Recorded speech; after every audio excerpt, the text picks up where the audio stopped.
राज्यामध्ये नगरपालिका निवडणुकीची रणधुमाळी सुरू आहे. बारामती नगर परिषदेची देखील या निवडणूक होत आहे. बारामती शहराध्यक्ष जय पाटील आपल्यासोबत आहेत. आपण त्यांच्याशी बात करू. काय सांगाल, बारामतीमध्ये चौरंगी लढत आहे, कसं नियोजन प्रचाराचं? अतिशय चांगलं नियोजन आहे. चौरंगी लढत आहे, परंतु चारही पक्षांना सर्व वार्डामध्ये उमेदवार मिळालेले नाहीत, सर्व प्रभागामध्ये. आणि आमच्या 8 उमेदवार बिनविरोध निवडून आले. कारण की अजितदादांचं मागील अनेक वर्षाचं परिश्रम आहे, कष्ट आहे. या शहराला अजितदादांनी एक देशाच्या नकाशावर आणले आहे, विकासाचं एक मॉडेल म्हणून बारामती शहर पुढे आलेलं आहे. त्याच्यामुळे निश्चितच ही निवडणूक आम्ही सहज जिंकू. गेल्या 2 दिवसापूर्वी युगेंद्र पवार यांनी असा आरोप केला की त्यांच्या पक्षातल्या ज्या लोकांनी अर्ज माघारी घेतले त्यांना पैसे आम्ही दाखवले. यामध्ये काय ठरते? तसा कोणताही पुरावा त्यांच्याकडे नाही. युगेंद्र दादा जे म्हणाले त्याच्यामध्ये की त्यांच्या ज्या ठिकाणच्या उमेदवार आमचे बिनविरोध झाले त्या ठिकाणी कुठेही त्यांचा एक फॉर्म नव्हता. आणि काय तर ते त्यांनी आरोप केले, परंतु त्यात काही तथ्य नाही. एक असा दुसरा प्रश्न असा आहे, तुम्ही देखील नगराध्यक्ष पदासाठी इच्छुक होता, मात्र तुम्हाला संधी मिळाली नाही. तुमच्या बरोबरच अनेक उमेदवार देखील नाराज आहेत, ज्यांनी मागणी केली. याकडे कधी म्हणतो? नाही, मी नाराज नाही. आता तुम्ही म्हणणार नाराज, मी नाराज नाही. पक्षाने मला भरपूर दिले.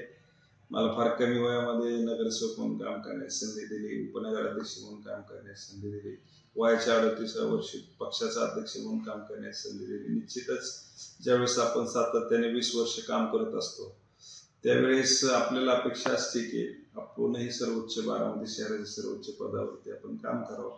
परंतु जो निर्णय पक्ष देईल तो मान्य करून आम्ही त्या ठिकाणी संघटनेचं काम करतोय आणि राष्ट्रवादी काँग्रेस पक्षाचे सर्व उमेदवार निवडून आणण्यासाठी प्रयत्न करतो. तुम्ही नगर सर्वसमावेशक तिकीट दिली नाही असं देखील बारामतीमध्ये चर्चा आहे, आरोप आहे. काय सांगा? असं झालेलं नाही. तुम्ही बघाल की राष्ट्रवादी काँग्रेस पक्षाचं काम इमाने इतबारे करणारे, मी स्वतः संघटनेत काम करतो, मलाही उमेदवारी आहे. माझ्याबरोबर अविनाश बांधल युवकांचे अध्यक्ष म्हणून काम करतात, त्यांच्या पत्नीला उमेदवारी दिलेली आहे. ज्यांनी महिलांची संघटना अतिशय चांगल्या पद्धतीने बारामती शहरात चालवली, महिलांचे संघटन अतिशय चांगलं केलं, त्या आणि त्याताई गायकवाडांनाही नगरसेविका म्हणून काम करण्याची संधी येणाऱ्या काळात मिळणार आहे, त्यांना देखील उमेदवारी दिलेली आहे. असं कुठेही नाही की तुम्ही यामुळे पक्षाच्या कार्यकर्त्यांना बळकटी निर्माण होईल का? निश्चितच. यापूर्वी जर तुम्ही बघितलं तर संघटनेत काम करणाऱ्या एवढ्यांना कधी नगरपालिकेत संधी मिळत नव्हती, ती या निवडणुकीमध्ये माननीय दादांनी दिलेली आहे. मनसेचे सुधीर पाटसकर यांनी असा देखील आरोप केलेला आहे की राष्ट्रवादी काँग्रेस अजित पवार गटामध्ये सर्वसामान्य माणूस किंवा कार्यकर्ता हा येणाऱ्या काळामध्ये नेता बनू शकत नाही. आता जे मी तुम्हाला नाव सांगितली ती सर्वसामान्यच आहेत ना. अविनाश बांधलांचा जर तुम्ही व्यवसाय बघितला की त्यांच्या वडिलांचा व्यवसाय बघितला तर तुमच्या लक्षात येईल ना की एक स्कूल बस चालवणारे त्यांचे वडील, त्याच्यातून त्यांनी त्यांचं पूर्ण व्यवसाय आणि त्यांचं सर्व काही उभं केलेलं आहे. आणि दत्तांचं काय बॅकग्राऊंड आहे? काहीच नाही. माझ्यासारखाही कार्यकर्ता की कोणतेही राजकीय पार्श्वभूमी नसताना इथपर्यंत आलेला आहे. आणि अनेक आहेत तसे की तुम्ही होलार समाजाचं मी तुम्हाला सांगतो, होलार समाजाला गेले अनेक वर्ष नगरपालिकेमध्ये प्रतिनिधित्व नव्हतं. आज गोरख पाटशे नावाच्या चांगल्या कार्यकर्त्याला आजीदादांनी संधी दिली. होलार समाजाचा पहिल्यांदा नगरसेवक होईल बारामती नगरपालिकेमध्ये. अशी अनेक उदाहरणं देता येईल. मात्र असं असताना देखील काही वर्षापासून ठराविक घरामध्ये किंवा ठराविक आडनावामध्ये तिकीट होती, त्यांना या निवडणुकीपासून बाजूला ठेवण्यात आलेलं आहे. नाही, आता कसे सर्वसमावेशक जर पॅनल करायचं असेल, काही लोकांना थांबावं लागणार आहे, काही नवीनला संधी द्यावा लागणार आहे, काही नवी, काही जुने, काही अनुभवी, काही शिक्षित, काही उच्च शिक्षित, असे एकत्र करून 41 लोकांचं अतिशय चांगलं पॅनल केलेलं आहे. आता या पॅनलमध्ये तुम्ही बघाल तर लॉयर्स आहेत, या पॅनलमध्ये डॉक्टर्स आहेत, या पॅनलमध्ये आर्किटेक्ट आहेत, असे उच्च शिक्षित तरुण पण आहेत, तरुण आहेत व ज्येष्ठ आहेत की ज्यांना कामाचा अनुभव आहे, आणि नवीन आहेत जे जुने ज्यांनी 2-3 टर्म काम केलं तेही आहेत. पॅनल एकदम समतोल राखून तयार केले. तुम्ही प्रभाग क्रमांक 2 मधून निवडून लढवतात, काय तुमचं विजन आहे आणि आतापर्यंत तुम्ही काय काय त्या ठिकाणी काम केले? तुमचा वार्ड बारामतीमध्ये चर्चेचा वार्ड राहिलेला आहे. नाही, आता प्रभाग नंबर 2 मधील माझ्या बरोबरच्या ज्या महिला उमेदवार होत्या अनुप्रिता डांगे ताबे या बिनविरोध झालेल्या आहेत आणि गेली 20 वर्ष त्या भागातून मी निवडून येतोय. मी ग्रामपंचायतीचा सरपंच होतो त्यावेळेस देखील माझा तोच वॉर्ड होता. नंतर 2 वेळेस मी नगरपालिकेला त्याच वॉर्डातून निवडून आलो. माझं काम आहे त्या ठिकाणी.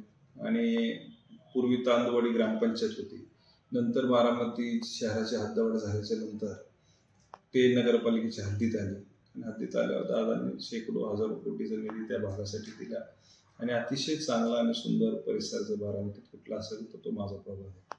येणाऱ्या काळात अजून नवीन काय काय त्या ठिकाणी काम आहे तुम्ही तुमच्या ध्येयामध्ये? बारामती शहराची लोकसंख्या वाढत असताना जर आपण पाहिलं, सर्वाधिक प्रमाण आणि सर्वाधिक पसंतीचा भाग बारामतीकरांचा तर तो भाग आहे की त्या ठिकाणी रस्ते, लाईट, पाणी ही सर्व अतिशय चांगली व्यवस्था आहे. त्या परिसरात झाडं खूप छान आहेत, खूप लावलेली आहेत. आज देखील त्या ठिकाणी 4 रिंग रोड नवीन बांधता येते, जेणेकरून बारामती शहराच्या कडे ट्रॅफिकचा जो समस्या आहे ती त्या ठिकाणी होणार नाही. कारण की सातव चौकातून एअरपोर्टला जाणारा एक रिंग रोड बनतोय, एक बिगमॉन रोड पासून पाटस रोडला जाणाऱ्या रिंग रोडचं काम चालू आहे, एक medical college to ayurvedic medical college याही रिंग रोडचं काम चाललंय. ही कामं ज्यावेळेस पूर्ण होतील त्यावेळेस अतिशय चांगला तो प्रभाग आणि तो भाग असेल. ज्या 8 जागा बिनविरोध झाल्या त्यामध्ये या जागा बिनविरोध करण्यामध्ये तुमचा देखील मोलाचा वाटा आहे. काय ही करून तुम्ही जागा बिनविरोध केल्या? सर्व सहकार्याने त्यामध्ये मेहनत घेतली. मुळातच यावेळेस या निवडणुकीला जनताच आदरणीय अजितांच्या पाठीशी आहे. जनता पाठीशी असल्या कारणाला जनाधार मिळत नसल्यामुळे उमेदवारांनी विड्रॉल दिले, उमेदवारांनी माघार घेतली आणि आम्हाला पाठिंबा दिला. त्यांना देखील बरोबर घेऊन येणाऱ्या काळात काम करायचं असं राष्ट्रवादी काँग्रेस पक्षाने ठरवलेलं आहे. 8 जागा बिनविरोध झाल्या तर आता येणाऱ्या काळामध्ये निकाल कसा असेल? 8 जागा बिनविरोध झाल्या, परंतु कोणतीही निवडणूक आम्ही फार असं सहजतेने घेत नाही. आम्ही निवडणूक फार बारकाईने लढवतो आणि येणाऱ्या काळात 42-0 असेल, 41 नगरसेवक निवडून येतील आणि 42 नगराध्यक्ष देखील बहुमताने आमचे निवडून. नक्कीच या ठिकाणी 42-0 असा निकाल असेल असे विजय पाटील यांनी सांगितले आहे. मंगेश केतरी, साम टीव्ही न्यूज, बारामती. देश विदेशातील प्रत्येक घडामोडींचे लाईव्ह अपडेट मिळवण्यासाठी आता साम टीव्हीच्या सर्व सोशल मीडिया प्लॅटफॉर्मला लाईक, फॉलो आणि सबस्क्राईब करा. तसंच सर्व नोटिफिकेशनसाठी बेल आयकॉन प्रेस करायला विसरू नका.